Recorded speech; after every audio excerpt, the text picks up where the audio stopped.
అందరికీ నమస్కారం. ఈరోజు టొమాటో రోటి పచ్చడి అయితే చూద్దామండి.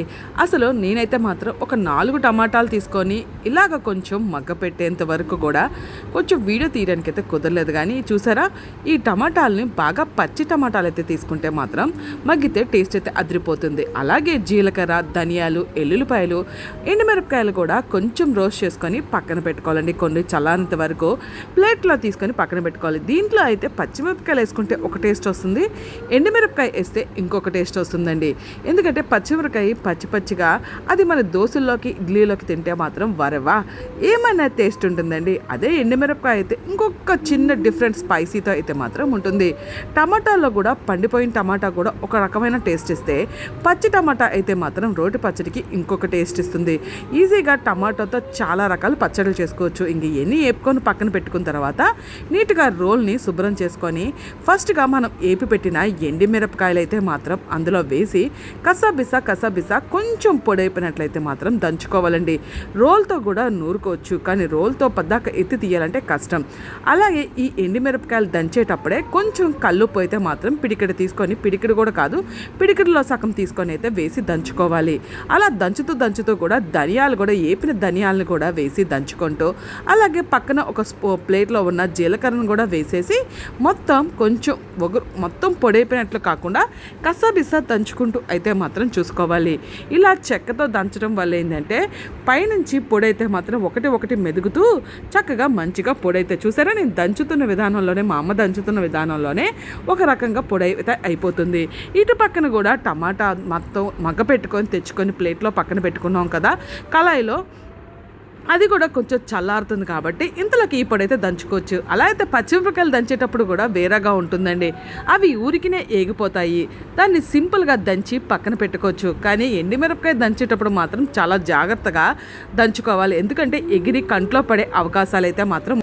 ఇంక ఇలా దంచేటప్పుడు కూడా పొడి కూడా కరెక్ట్గా అయిన తర్వాత మొత్తం మెదుపుకొని, అలాగే ఇటు పక్కన మనకి టమాటా కూడా చల్లారిపోయి ఉంటుంది కాబట్టి కొద్దిగా వేసుకొని మెదుపుతూ దంచుతూ చుట్టుకోవాలి. ఎక్కడైనా సరే దంచేటప్పుడు సరిగ్గా దంచుకోకపోతే కరెక్ట్గా ఆ దంచే ముక్కలు వచ్చి మన కంట్లో పడే అవకాశం అయితే ఉంటాయి.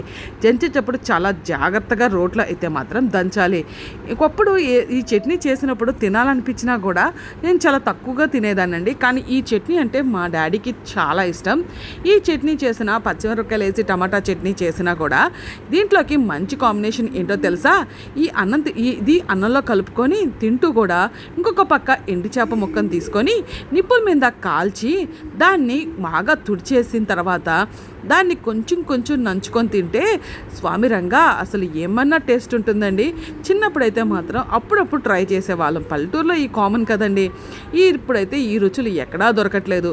నేను ఎక్కడికి వెళ్ళినా కూడా ఈ టమాటా రోటి పచ్చడి అయితే మాత్రం కంపల్సరీ రోట్లో కాకపోయినా మిక్సీలో అయితే మాత్రం చేసుకుంటాను. దోశల్లోకి, ఇడ్లీలోకి ఎక్కువగా ప్రిఫర్ చేస్తాను.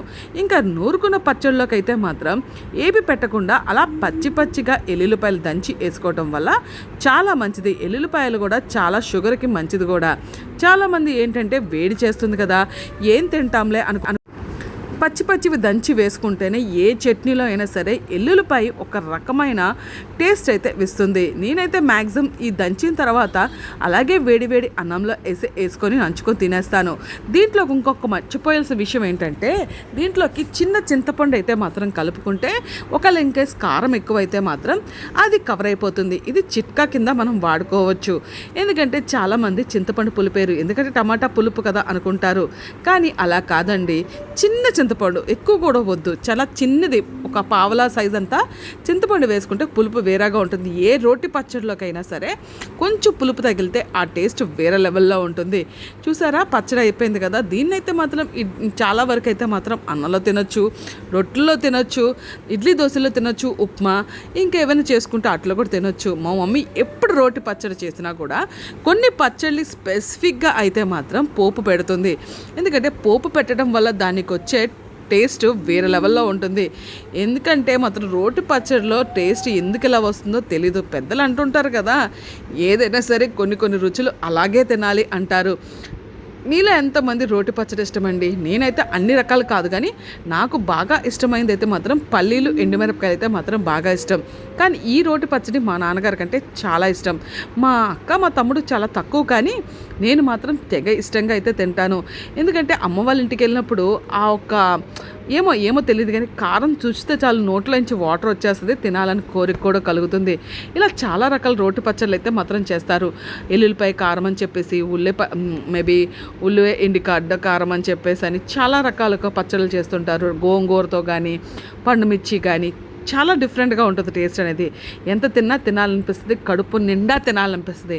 మీలో ఎంతమంది అమ్మ వాళ్ళ ఇంటికి వెళ్ళినప్పుడు ఇలా చేసుకుని తింటే ఎలా ఉంటుంది అనిపిస్తుందో కామెంట్ సెక్షన్లో తెలియచేయండి. దీనికైతే మాత్రం నేనైతే 100కి 200% అమ్మ వాళ్ళ ఇంటికి వెళ్తే ఎంత తృప్తిగా తింటామో మనకు తెలియదు, కానీ కడుపు నిండా తింటామండి. ఆ టేస్టే వేరు కదా. మీలో ఎంతమందికి ఇది పుట్టింటికి వెళ్ళినప్పుడు ఎలా ఎంజాయ్ చేస్తారో, ఏ రకంగా ఫుడ్స్ తింటారో కామెంట్ సెక్షన్లో తెలియచేయండి. అలాగే మా కొత్త ఛానల్ని ఖచ్చితంగా ఒక్క లైక్ చేసి, షేర్ చేసి, సబ్స్క్రైబ్ చేసుకోవచ్చు కదా. పక్కన బెల్ ఐకాన్ ఆన్ చేసుకోవడం వల్ల మేము పెట్టే ప్రతి వీడియో మీకు నోటిఫికేషన్ కింద ముందుగా వచ్చేస్తుంది. Thank you for watching.